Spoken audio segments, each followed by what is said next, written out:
Smacking, cracking, and watching. Follow me on Twitter. Subscribe. Netflix has done it again. This is creative right here. This is one of my favorite ones. The first episode was dang on good. Altered Carbon, season 1, episode 1. This episode is called Out of the Past. Netflix has done it again. Now streaming. Y'all better get to it. Start watching. This is something so creative, so not like the rest. I immediately was drawn to it. In the credits when it said James Purefoy was in, I'm like, oh my God, Happy Leonard, one of my very, very first reviews on YouTube had to do with this guy. His great acting. I'm here for it. I'm excited. Let me tell you this. You already know what to do. Hit subscribe. Your girl's on a mission to 1,000 subscribers.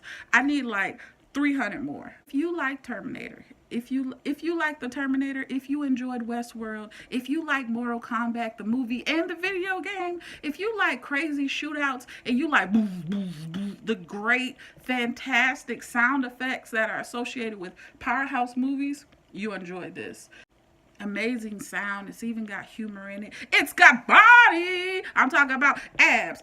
Cakes. They put cakes. Oh, they show cakes. This is an action-packed sci-fi series. I'm very happy to have watched it, found out about it, and I know you guys are like, yeah, this is the stuff right here. If you don't like it, please drop a comment below. If you enjoyed this episode in this series, drop a comment below. But most importantly, subscribe to your girl. Now the opening. The opening was super creative, very interesting and engaging because we see this snake eating itself, eating its tail, and you're saying to yourself, okay, what does this mean? How does this snake turn into a tattoo? How significant is this to the TV show?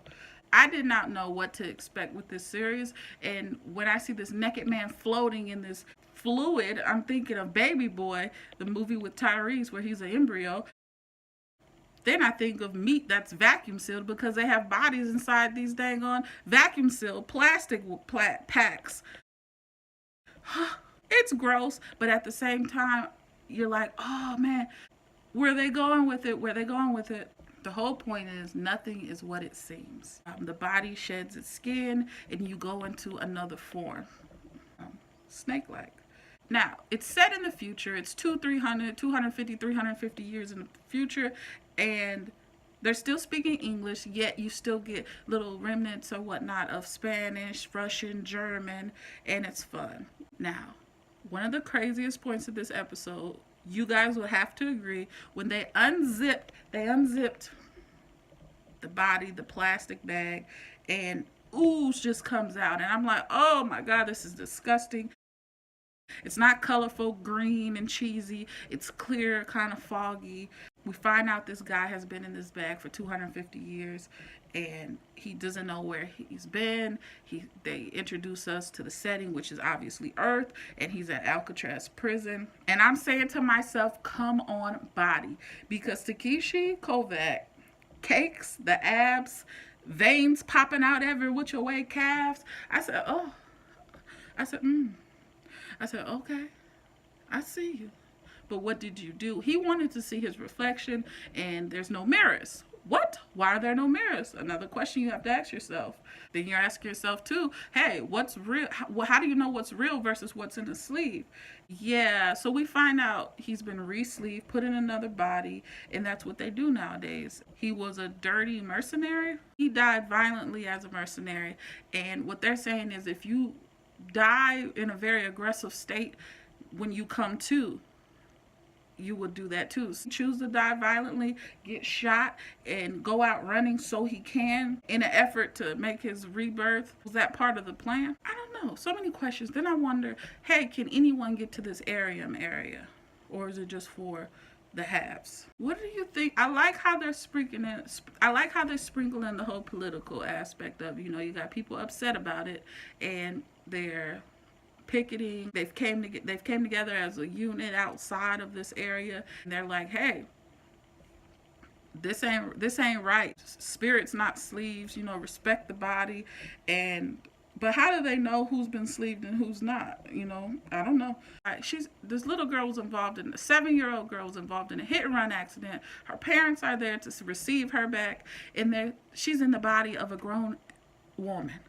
and I almost said grown a woman, a grown donkey woman, and her parents are like, why is she grown? We had a 7-year-old who was killed.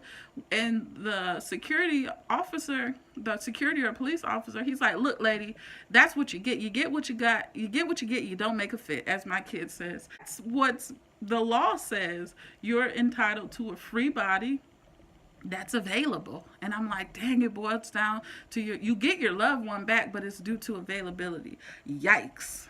We meet Marion Bancroft this episode, and I love that she's in all white. She has this beautiful, beautiful home, and when the sky shot comes down, we see the symmetrical, oh, it was just gorgeous. And her son, who's got a DUI, or as you may call it in your area, DWI, he was drunk driving.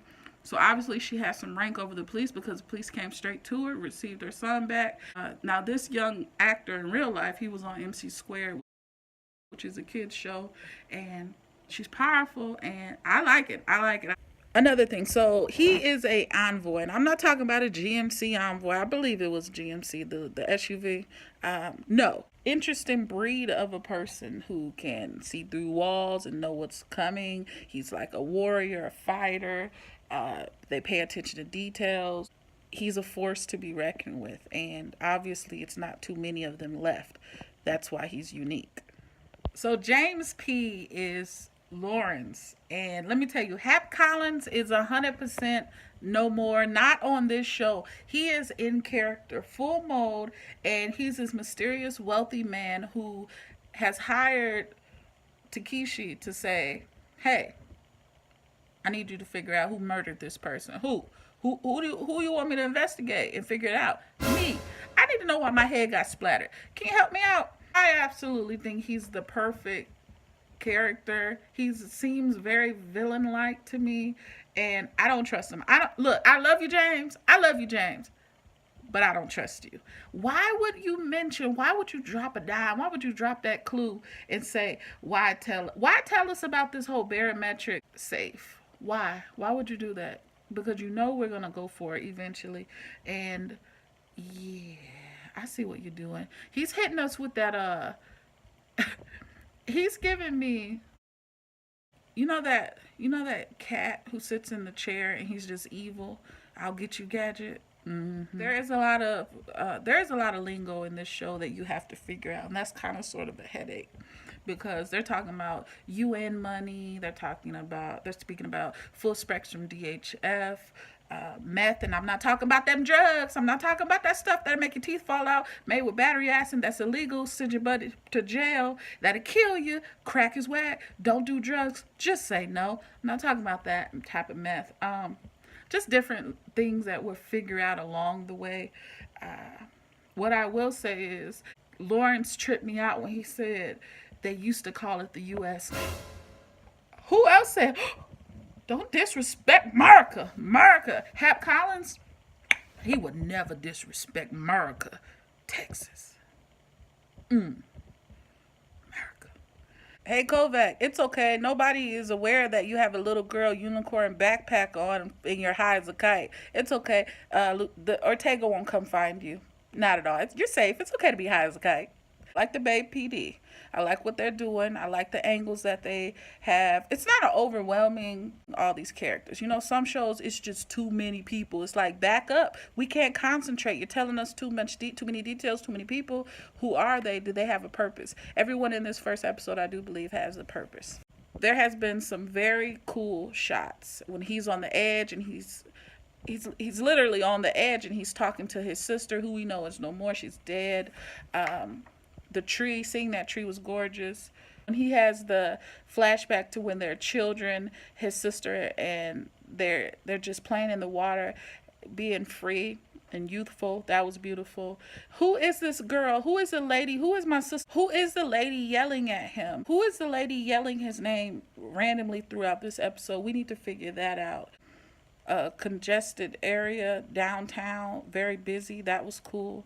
But we have to know more about what's up with his sister, and will that be related to Lawrence somehow? The end of this episode was pretty dang on interesting and good, man. I wasn't expecting another shootout fight scene at the hotel. I thought he was just gonna get him a little toot action and be done with it. But no, you get full guest amenities, homie.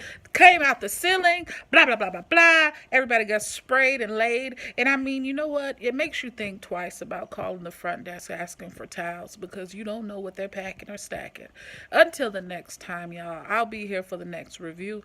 Peace. Drop your comments below. Make sure you hit subscribe. Like I said, share this video, share this video, share this video. I'm trying to hit my goal. Come on, y'all. Let me get 300 and something more subscribers off of it.